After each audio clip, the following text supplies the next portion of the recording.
December 17th, 1944, 05:30 hours, Hounsveld, Belgium. In the pre-dawn darkness of the Belgian countryside, the most powerful weapon in the German arsenal had become nothing more than a 40-ton paperweight. The Tiger tank's mighty 700-horsepower Maybach engine had coughed, sputtered, and died with the finality of Germany's fading hopes. SS Obersturmbannführer Joachim Peiper slammed his fist against the turret hatch, the metallic clang echoing through the morning stillness like a death knell for the Third Reich's final offensive. Around Peiper, the most formidable armored spearhead the Wehrmacht had assembled for Operation Watch on the Rhine, the Ardennes Offensive, sat completely motionless. 67 tanks, 149 half-tracks, and nearly 5,000 of Germany's most elite Waffen-SS soldiers, all rendered powerless by a simple, devastating reality: empty fuel tanks. The mathematics of modern warfare had reduced the master race's finest warriors to stranded pedestrians in a mechanized war. Through the morning mist, Peiper could see what the fleeing Americans had left behind at Hounsveld, a critical supply depot for the U.S. 99th Infantry Division. The Americans had retreated so hastily that fires still burned in oil drums, coffee remained hot in metal cups, and there, arranged like an offering from the gods of war themselves, stood thousands of jerrycans. The distinctive olive-drab American fuel containers represented more petroleum than most German divisions had seen in 6 months. As his men began the frantic work of refueling their vehicles, Peiper walked among the captured stockpile, counting with growing amazement. The mathematics were staggering. 50,000 gallons, enough to fuel his entire camp group for the push to the Meuse River, enough to potentially change the course of the offensive.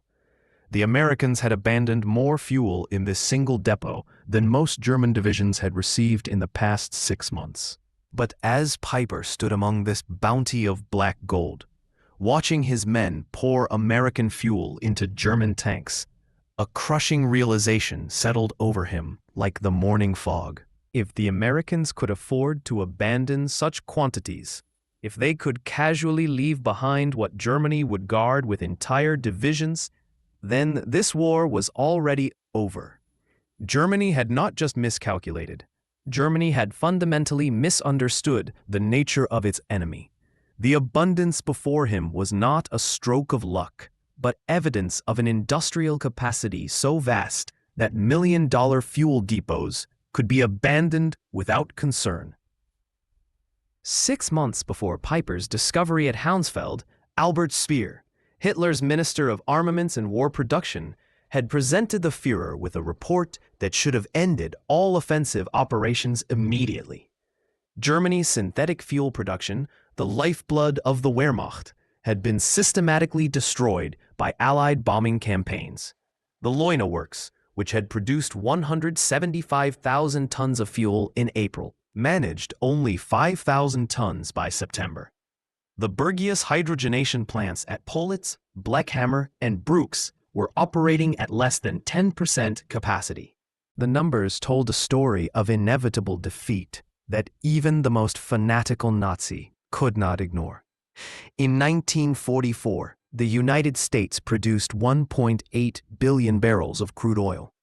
Germany, including all synthetic production and captured Romanian fields, managed 33 million barrels, less than 2% of American production. The Third Reich was attempting to wage mechanized warfare with horse-drawn logistics, while America was drowning its armies in petroleum abundance. While Peiper's forces scraped together fuel by the gallon, American forces in Europe were consuming 1.2 million gallons per day and receiving 1.4 million gallons.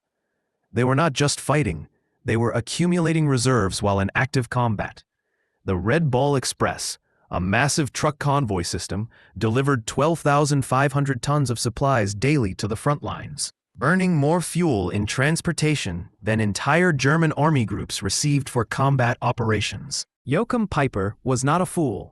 At 29, he was one of the youngest regimental commanders in the Waffen-SS. holder of the Knight's Cross with oak leaves and swords, a veteran of the Eastern Front where he had learned that in modern warfare, fuel was more precious than ammunition. His Kampfgruppe had been designated the Schwerpunkt, the decisive point of the entire Ardennes Offensive. On December 14th, 2 days before the offensive began, Peiper attended the final briefing at Tondorf, where the impossible mathematics of the plan became clear. December 16th, 1944. 0530 hours. The German artillery barrage that opened Operation Watch on the Rhine used more ammunition in 2 hours than the Wehrmacht had allocated for entire operations earlier in the war. This impressive display of firepower masked critical shortages that would doom the offensive before it truly began. The sound of 1,000 guns was not the roar of German strength, but the death rattle of the Third Reich's last offensive capability. Peiper's column began moving at 7 o'clock a.m., already behind schedule. The roads, which appeared as highways on German maps, were narrow country lanes, many unpaved and completely unsuitable for heavy armor. Within hours, massive traffic jams developed as vehicles designed for the Russian steppes struggled through the dense Ardennes forest. At Lanzerath, Peiper's first objective, they encountered unexpected resistance from a single American intelligence and reconnaissance platoon, 18 men, who held up the most powerful German armored column for nearly 10 hours. During this crucial delay, Peiper's vehicle sat idling, burning precious fuel while accomplishing nothing. When they finally broke through and reached Hansfeld at dawn on December 17th, Peiper's column had covered 20 miles and consumed 40% of their fuel allocation. At this rate, they would run completely dry before reaching the halfway point to the Meuse River.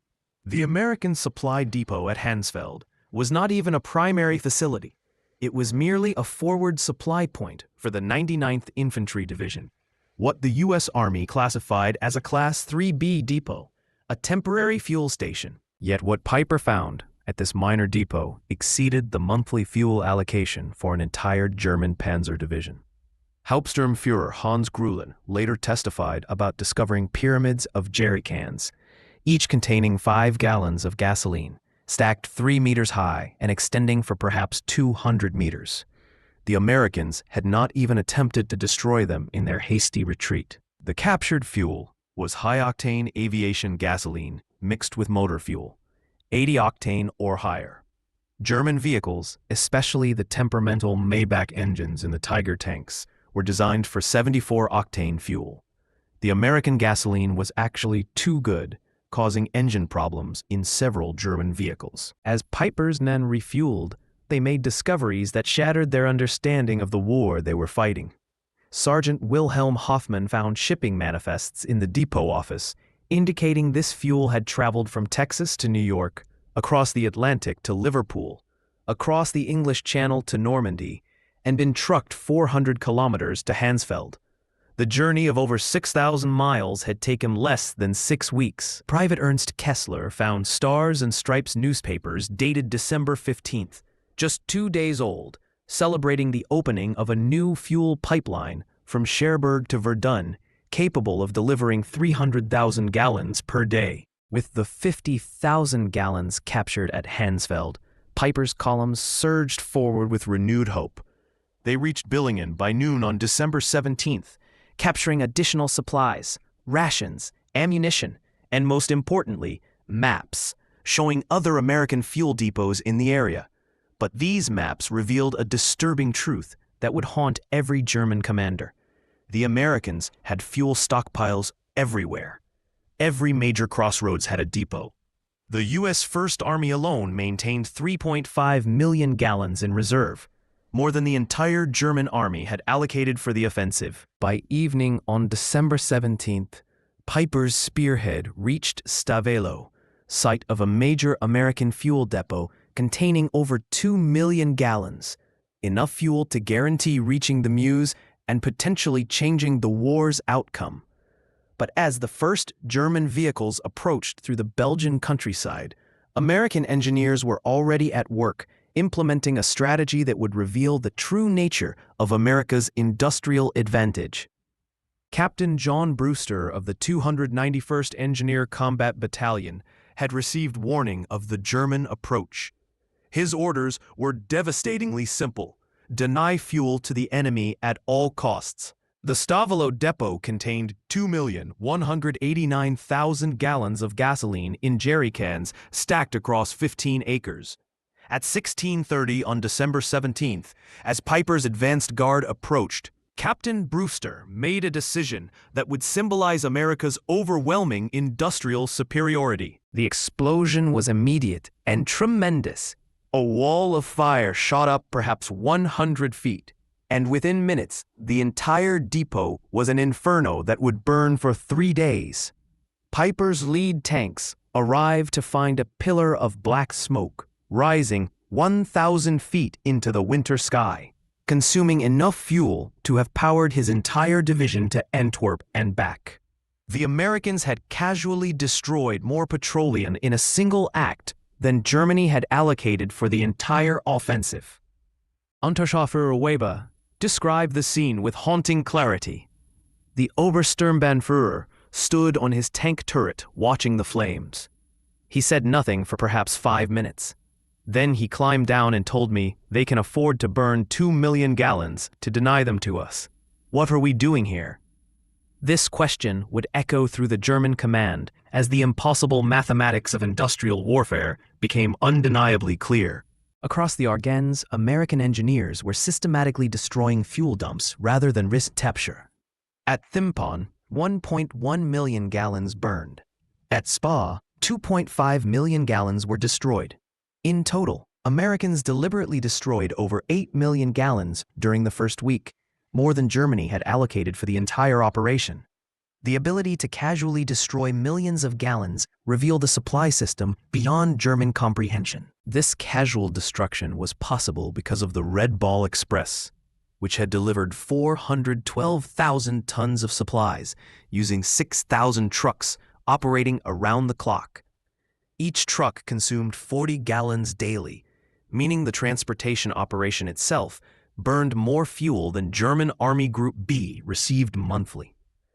By December 1944, the Motor Transport Service employed 230 truck companies operating on color-coded routes, delivering 20,000 tons of supplies daily, including 3,000 tons of fuel. By December 19th, as Peiper's forces engaged defenders at Stoumont, the fuel crisis had become terminal. Tanks were being abandoned with empty fuel tanks rather than from battle damage. Peiper consolidated his remaining fuel, perhaps 8,000 gallons, enough for one final engagement or retreat, but not both. Meanwhile, Allied planners were already preparing for January operations, with Brigadier General Morris Gilland requesting 245 million gallons for the coming month. The request was approved without discussion.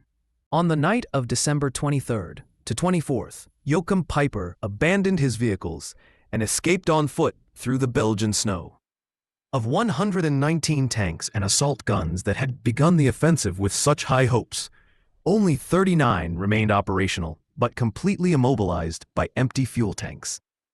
These were destroyed with their remaining ammunition to prevent capture.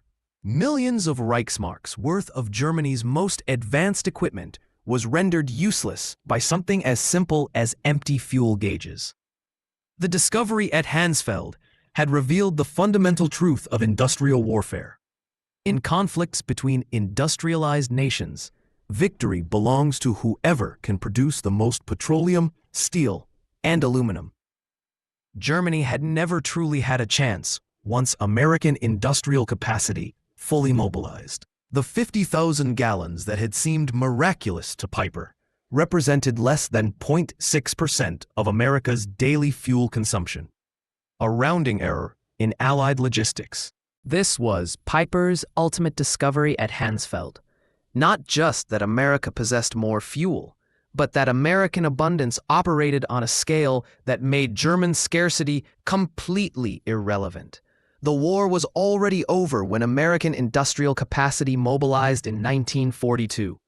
Germany was not fighting a war, but participating in its own inevitable execution, measuring defeat in gallons, while America measured victory in oceans of petroleum abundance.